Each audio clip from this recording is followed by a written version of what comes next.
Profesora Laura y compañeros que están viendo pues esta entrevista, tengan todos ustedes un buen día.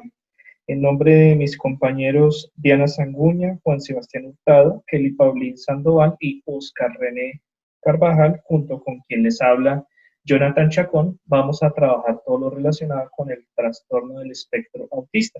Y para eso pues nos acompaña el profesional Jorge Isidro García Cañas. Él es psicólogo, pero lo invito para que pues haga una breve presentación. Gracias, pues nada, de todo, mi nombre, como dijo Jonathan, es Jorge García, soy psicólogo con especialidad en psicología clínica y especialista también en educación y maestría en educación de la Universidad de Santo Tomás. Mm, no sé, trabajo en un colegio desde hace 29 años y siempre mi trabajo ha transcurrido con personas que están en crecimiento y desarrollo, como son niños eh, y jóvenes que cursan preescolar, primario y bachillerato en un centro educativo de educación privada en Bogotá. Bueno, muchas gracias, Jorge. Entonces, pues iniciemos con la primera pregunta para hablar sobre el espectro del autismo. ¿Cuáles son los principales síntomas asociados a la dificultad? Pues antes de tocar lo que son los principales síntomas, habría que mirar algo con respecto al espectro autista ya y definirla como una afección neurológica que generalmente afecta a los niños desde la infancia y que dura toda la vida. Se le llama trastorno porque pues no siempre se manifiesta de la misma manera en las personas. Tiene diferentes, como ahora hay espectros de desarrollo dependiendo de la manera como ataque a la persona. Ahí sí podríamos hablar entonces de algunos síntomas que son asociados. El principal yo pienso que es la dificultad para comunicarse de manera efectiva con las demás personas. Otra dificultad es la incapacidad que muestran ellos en algunos intereses. Generalmente ellos buscan estar solos, buscan no compartir, pues debido a que ya habíamos manifestado que tienen dificultad de interacción con las demás personas. Y eso genera a futuro problemas en el desarrollo de su interacción, no solamente social, sino laboral, porque ellos generalmente fijan sus metas en determinados propósitos y sobre esos trabajan. Y podemos hablar también de algunas características, como que no les gusta señalar objetos para demostrar sus intereses, evitan el contacto visual, generalmente quieren estar solos, tienen dificultad para comprender los sentimientos de los demás, por eso fácilmente ellos se pueden irritar cuando uno sonríe porque creen que nos estamos burlando de ellos de alguna manera, tienen dificultad para explorar y expresar sus necesidades, para, para repetir acciones una y otra vez, les cuesta mucho, tienden a repetir o a evitar palabras, a veces la gente los trata como personas colálicas, pero no lo son, y generalmente ante la luz fuerte o permanente tienden a molestarse lo mismo que para los ruidos. Por eso una recomendación es que ellos trabajen en sitios tranquilos, en sitios donde haya poco o no mucha luminosidad y el ruido no sea tan excesivo. Digamos que es como, existen otros elementos que se asocian al síndrome, pero digamos que estos son como los más importantes a señalar. Eh, Cabe resaltar que algunas personas se ríen de ellos porque tienen la tendencia a expresar con su voz como un sonido robótico. Entonces las personas tienden a murmurar acerca de ellos. Cuando uno escucha a una persona así, generalmente dice, detrás de esto hay un aspecto autista, hay un síndrome de Asperger. Muchas gracias, Jorge. Pues continuemos con la segunda pregunta. ¿Qué estrategias de evaluación se emplean en el contexto para su diagnóstico? ¿Pueden indagar por pruebas para su valoración empleados por diferentes profesionales, tanto por psicólogos como por docentes? Wow, esa pregunta es bien amplia, pero generalmente la estrategia de evaluación que se realiza es inicialmente el, el examen médico por parte de un pediatra. ¿Por qué? Porque los padres difícilmente encuentran que exista alguna anomalía con el niño. A veces encuentran que tiene algunos movimientos repetitivos en sus manos, a veces comentan que el niño se sienta y empieza a mecerse como si fuera una hamaca, pero que no dice nada, que fija la mirada en un objeto y de ahí no sale.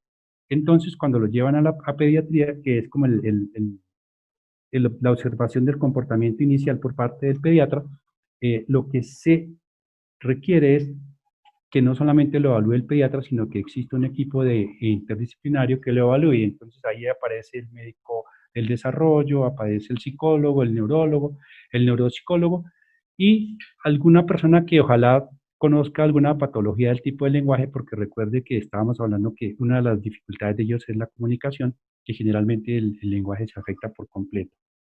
Es como lo básico en cuanto al diagnóstico y la forma de evaluar a estos niños, porque recuerde que una vez que se detecta el problema, dura para toda la vida. Lo que aparecen son elementos de manejo que se dan en el transcurso de la vida, como son talleres de habilidades sociales, ayuda por parte de un terapeuta ocupacional, de una fonoaudióloga, para que aprendan ellos a reconocer el contexto en el cual se están ubicando y de acuerdo a ello desempeñarse de alguna manera. Hay que recalcar que la mayoría de ellos son personas muy, muy inteligentes que generalmente sobresalen en matemáticas, en música, en arte, y, y que eso es importante. ¿Por qué? Porque generalmente ellos tienen que hablar acerca de lo que saben.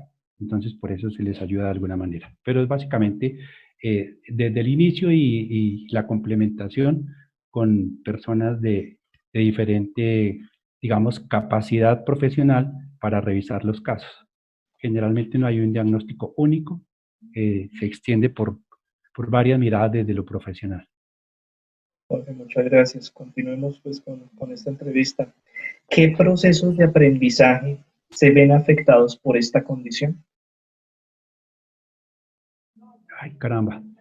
Pues uno diría que depende, ¿no? Porque hace poquito yo mencionaba que son muy inteligentes, son muy capaces. Hay muchachos que desarrollan una capacidad matemática o lógica matemática es espectacular, pero su manera de comunicar no lo es. Entonces digamos que, ¿cómo se vería afectado el aprendizaje? Porque no son capaces de preguntar. Generalmente ellos eh, aprenden mucho de manera autodidacta, eh, ubican libros, ubican enciclopedias, leen mucho, pero no preguntan tanto. Entonces, digamos que uno de los principales elementos de aprendizaje es la comunicación. Cuando yo comunico o cuando yo necesito comunicar, de paso, mire que tengo que socializar, o sea que el siguiente proceso que se me ve alterado es el de socialización. ¿Por qué? Porque puede que sean excelentes matemáticos, pero son su capacidad para, digamos, dictar una clase, para hacer una presentación en público es limitada y pues ahí aparece la dificultad no como tal en el aprendizaje, sino en la manera como transmiten ese conocimiento.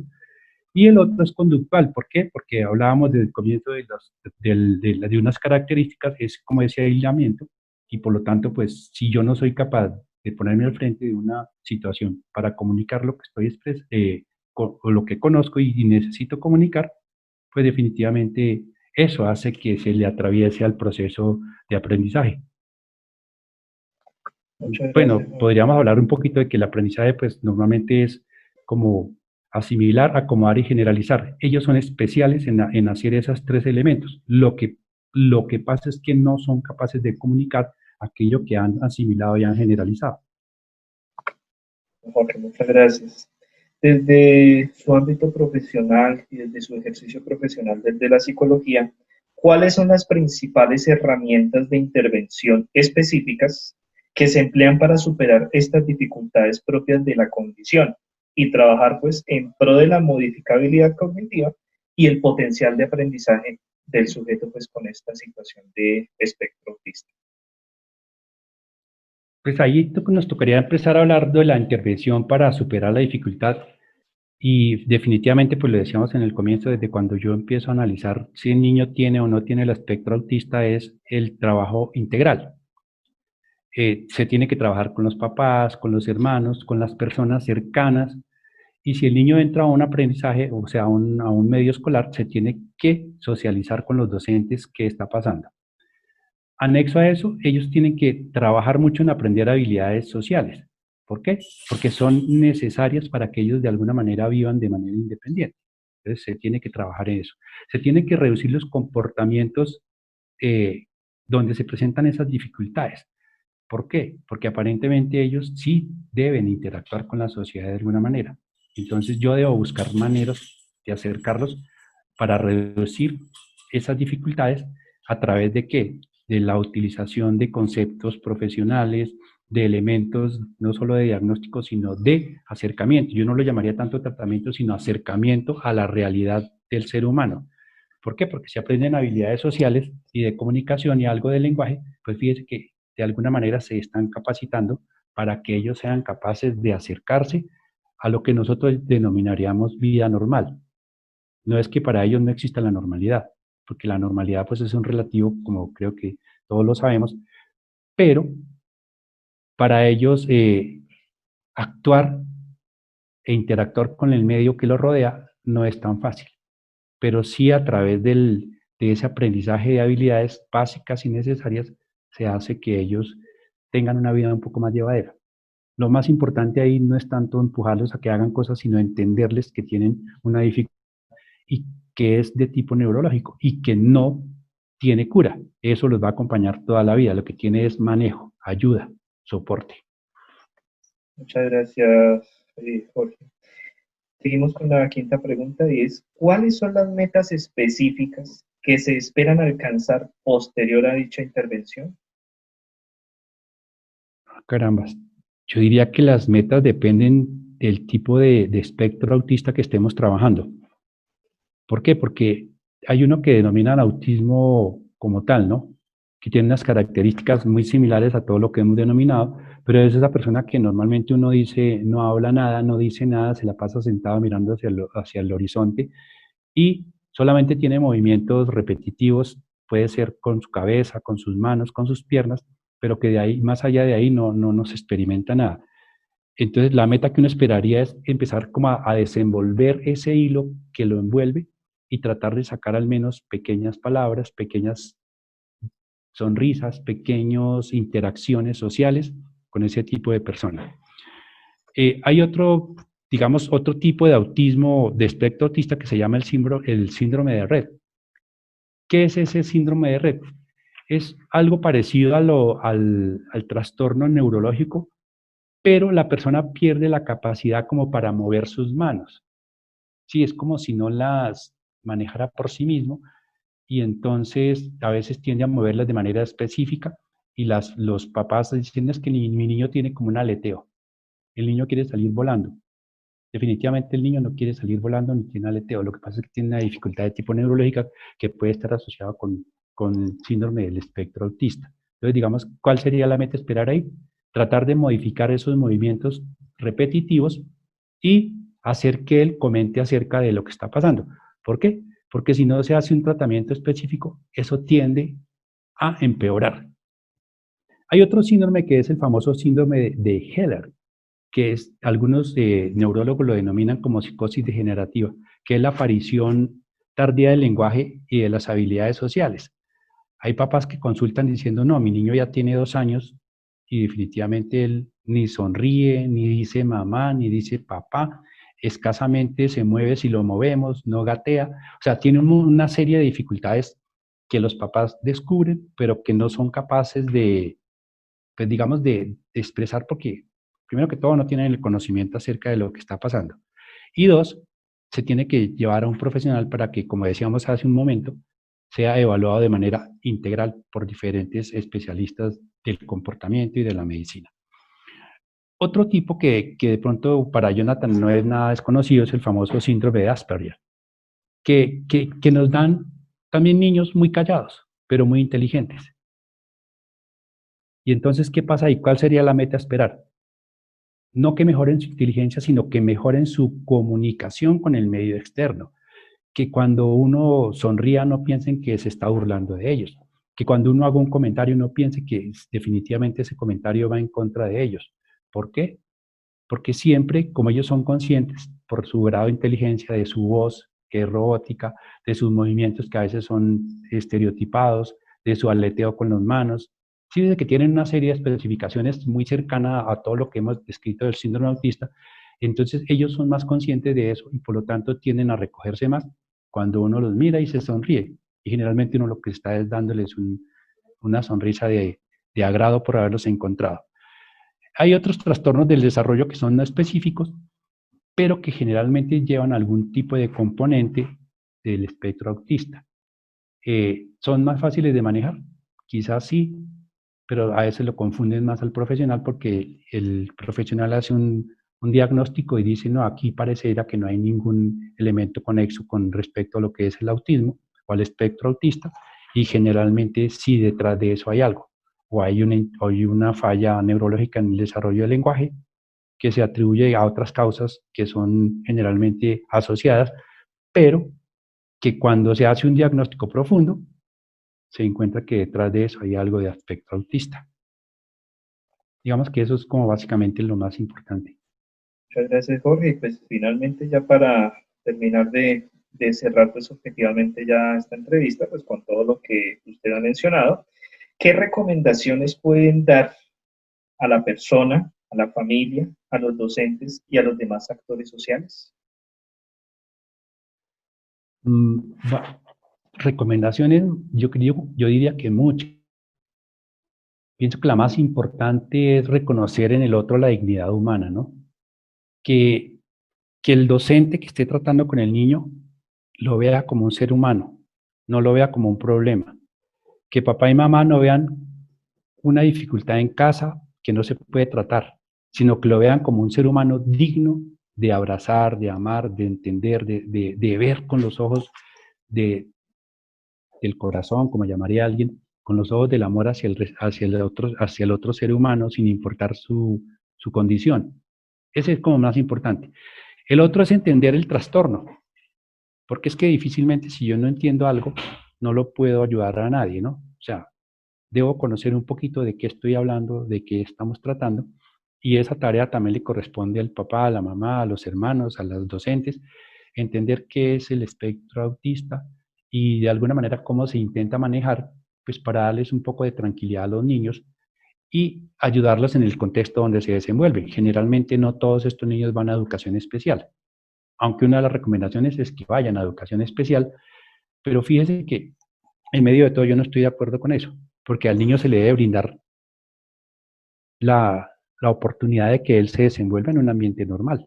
Aprende más ahí que en un ambiente totalmente aislado del contexto normal, hablando de la normalidad como algo que es un relativo. Entonces digamos que eso es importante. El respeto por el individuo, la cercanía emocional. Mire que para ellos, como una de sus dificultades es esa, acercarse emocionalmente al otro. Pero cuando yo me acerco y me intento ser eh, quizá amigo de esa persona, él me ve como un elemento de confianza. Entonces, si soy capaz de generar confianza, soy capaz de permanecer cerca a él y acompañarlo de alguna manera. Eso, una de las recomendaciones es ese famoso acompañamiento permanente, pero desde la mirada de la dignidad en el otro. Y el trabajo interdisciplinario definitivamente es una recomendación porque no solamente es descubrir que una persona tiene un determinado trastorno y dejarlo ahí, es saber que tiene determinado inconveniente de tipo neurológico, pero siempre estar prestos a ayudarle desde todos los puntos de vista, desde el emocional, socioafectivo, desde la parte social, desde la parte laboral, desde la parte de sus desempeños como ser humano, desde la parte de sus sentimientos, porque puede que ellos no sean capaces de expresar sentimientos, pero tienen sentimientos. Pueden que ellos no sean capaces de entender nuestras maneras de pensar y ver la vida, pero también tienen su manera de ver la vida y de pensar. O sea, estamos hablando de personas que merecen todo nuestro aprecio, merecen todo nuestro respeto por su dignidad. Digamos que es como lo más importante y lo que yo resaltaría, verlos como un ser humano digno de respeto y y de su dignidad completa como una persona normal. Finalmente, ningún ser humano somos normales. Bueno, Jorge, pues muchas gracias también por cerrar pues con el componente de alteridad pues, que esto implica, ¿no? Y pues de antemano, de parte pues pues junto con mis compañeros Diana, Kelly Paulín, Juan Sebastián y Oscar René, pues queremos agradecerle pues por este tiempo que de alguna manera pues nos ha dedicado a través de esta entrevista. esperamos pues que esto también se pueda repetir en otra ocasión, en otras circunstancias, pues en el marco de la psicopedagogía. Muchas gracias, Jorge. Pues nada, yo les agradezco a ustedes que me hayan permitido, pues, poner un poquitito de todo lo que significa digamos, el trastorno, porque eso da para hablar muchísimo, ¿no? Cada una de las características que uno nombra por ahí da como para abrir un campo y hablar acerca de cómo se puede ayudar, qué se puede hacer, qué se puede recomendar, qué no se debe hacer, porque generalmente las recomendaciones no siempre son en qué se debe hacer, sino lo que uno como persona no debe hacer con ellos. Y lo primero que uno no debe hacer como persona es entrar en el campo del irrespeto por el otro. Ese nunca, y usted lo nombraba como alteridad, es siempre ver que yo estoy reflejado en el otro ser humano y ver que ese malestar que el otro tiene es una oportunidad para mí, para ver que soy capaz de ayudar a otro y dejarme ayudar por los demás. Es básicamente ese principio de ese mutuo ayuda al cual pienso que todos los seres humanos estamos llamados. No conozco a sus integrantes del equipo, pero me les da un abrazo, me les da un saludo y espero que les haya podido colaborar de alguna manera con este tema que es tan bonito. De verdad que sí, Y que usted también conocía porque pues trabajamos con algún joven que tenía síndrome de Asperger y fue interesante ese trabajo. De hecho, pues la profesora Laura, que yo sé que está viendo el video en este momento, ella conoce pues un trabajo que yo le entregué relacionado con Alejandro. Entonces, pues ya hay contexto por esa parte. Bueno, Jorge, muchísimas gracias. Jonathan, mil gracias a usted. Nada, un abrazo y ojalá nos veamos pronto. Bueno.